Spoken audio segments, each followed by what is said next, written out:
25শে December আমার মেয়ে সান্টার থেকে ডল গিফট পেয়ে খুব খুশি মনে কেক কাটছে।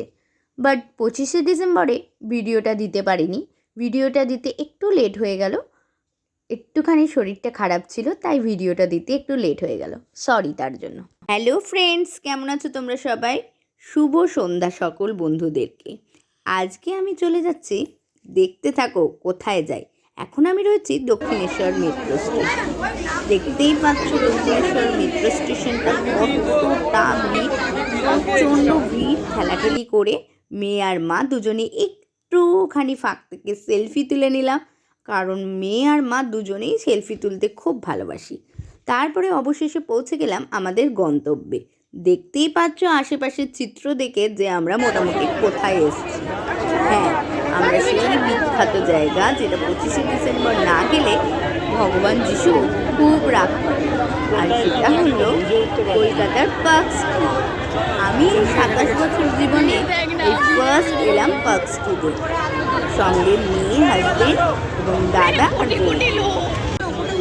দেখতেই পাচ্ছ প্রচণ্ড ভিড়। এই ভিড় ঠেলাঠেলি করে আমরা পৌঁছে গেলাম পার্ক স্ট্রিটে। তোমরা দেখতে থাকো।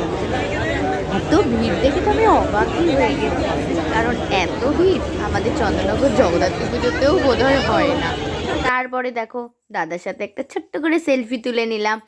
তারপরে আমরা পার্ক স্ট্রিটে, মানে পার্ক স্ট্রিটের যে আলো দেখতে গেছিলাম, সেই আলো দেখতে শুরু করে দিলাম। দেখো ভিড় ঠেলে ঠেলে, আর আমি তো ফটোই তুলতে পারছিলাম না, এত ভিড় আর এত ঠেলাঠেলি হচ্ছে, কি বলবো তোমাদের। তাও তোমাদের দেখাবো বলে একটুখানি ফটো তুলে নিলাম। আমরা সেদিনকে আর কি করলাম তোমরা দেখতে থাকো পুরো ভিডিওটা।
পরে আমরা পার্ক স্ট্রিটের একটা চার্চের সামনে এসে একটুখানি দাঁড়ালাম এবং দেখো ফটোও তুলেছি।